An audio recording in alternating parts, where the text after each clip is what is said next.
Good morning, everybody. It's Food for Thought Thursday, and we're out of the kitchen. So it's rest day. Our nutrition's really important today, but it's an opportunity to reflect, maybe learn something new, think about something, and that's what Thursdays are all about with us. So for most of us, there's going to be a rest day.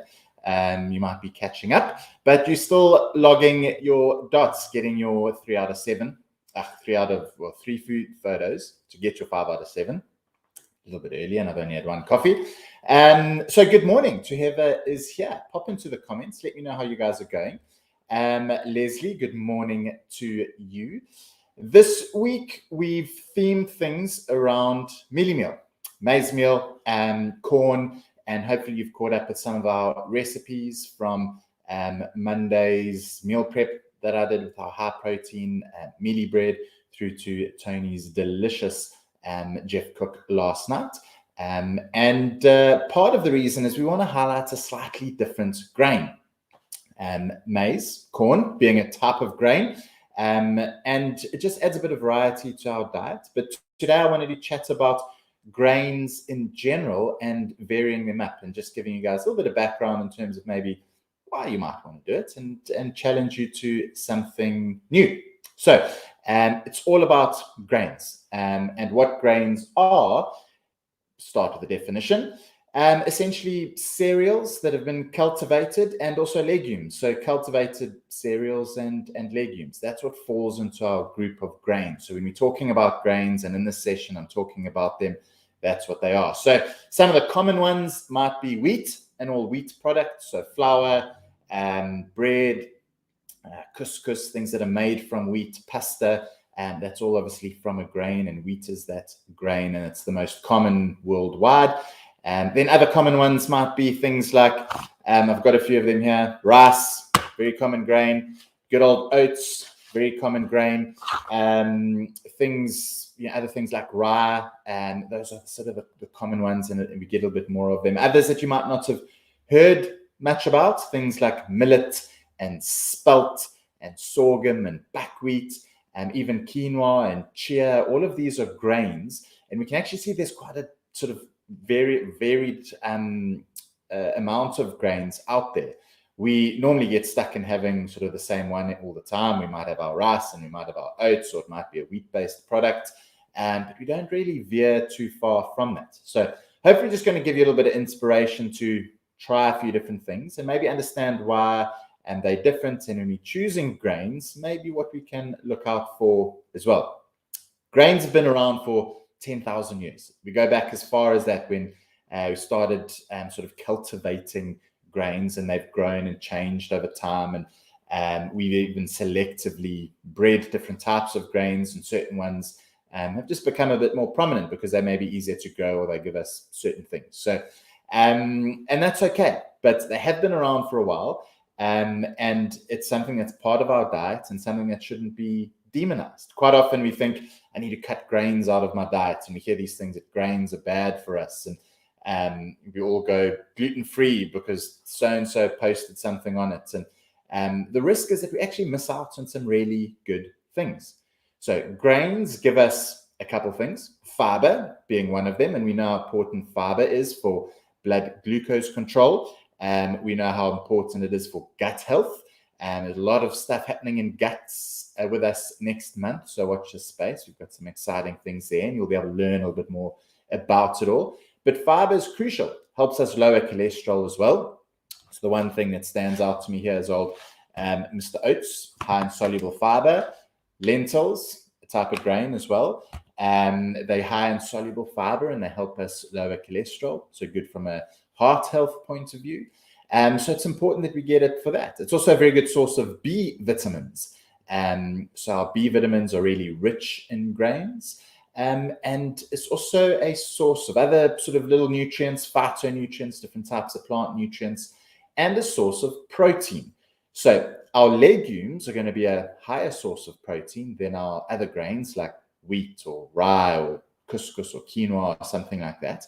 But what's quite important, and why one of the reasons we want to vary our grains, and particularly if you follow more of a plant-based diet, is that grains typically don't contain all the amino acids, all the building blocks that would make it a complete protein. And we need complete proteins for our body to build up all the things that we need.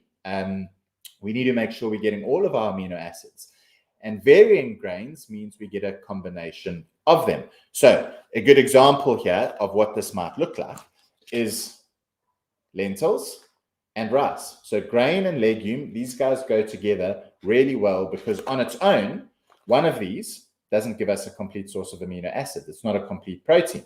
But these two guys together do. So now we can be successful, and we know that I'm ticking a box. So even if it's a plant-based meal, that's great. If you've got your animal product, it takes care of that slightly. But by doing it that way, a rice or a grain, a cereal, and a legume gives us a complete source of protein, and it can be as effective in terms of health outcomes, in terms of the benefits of protein that we're looking for. It's one of the reasons we kind of want to vary them up. We get a good source of complete amino acids. Then we can also choose the quality of things. And you guys have heard about whole grains. A good goal typically is to get at least half of our carbohydrate intake from whole grains. What is a whole grain? Now, a grain or a cereal is made up of an endosperm, a bran, and a germ. Those are like the three components of a cereal or a grain. Typically, your refined one, you only get the endosperm, and you lose out on the bran and the germ, and that's where there's fiber, and that's where there's B vitamins, and that's why we say whole grain. You get both of them together, so you get a little bit more fiber, you get a little bit more B vitamins, and so it's slightly better for you. So choosing whole grains is great. Other terms, something like ancient grains, you might have heard about. Pretty much just a marketing term for things that have been around for quite a while. So these are, where things like sorghum and millet and buckwheat and quinoa and the things that have been around for a long, long time are marketed as more healthy for us, but they're not. Nutritionally, they're pretty much equivalent as anything else, but quite often they're sustainable and they're a good thing to grow, and maybe to support small-scale farmers is fantastic as well. So we can look at those. In Africa, our three common ones are sorghum, millet, and ground nuts. Juga beans. Mom, she won't be watching, but she gave these to me a few months ago. I still haven't cooked them, so I'm actually going to do them tonight. So Juga beans, ground nuts, Bambara ground nuts, those are a local legume, cultivated grain, so good option. So locally, try and have a look out for something. Try some sorghum, try some millet, maybe try some of these beans. Go have a look into our app, get some different recipe ideas, and use quinoa if you've never done it before. Use buckwheat if you haven't.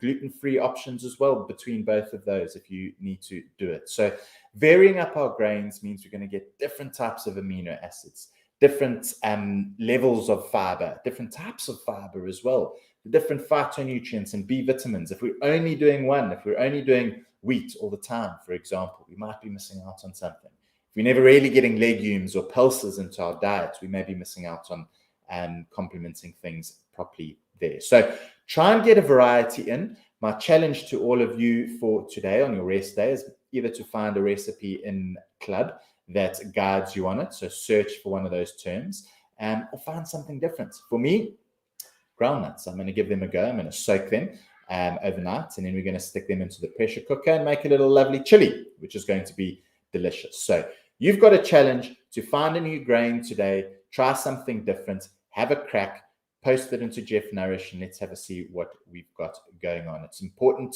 Variety is the spice of life, guys. And hopefully that's a little bit of food for thought for you guys today. Have a fabulous Thursday. If you're resting, rest well, rest actively. If you need to catch up. Remember, guys, keep logging all your stuff. It's fantastic to see how active everyone is and all the beautiful prizes we've got in store this month. If you're joining us for the 8 o'clock shortly, we'll see you. Hope you're limbering up, get your coffee in, and get ready to go. Guys, I'll see you tomorrow morning. I'm doing some polenta chips. Polenta is maize. It's just the European version of maize. So yellow maize, and I'm putting them into a little soul food, polenta chips, a little parmesan on there. It's going to be beautiful. So join me tomorrow morning if you want to see that. Till then, guys, have a fabulous day. Cheers.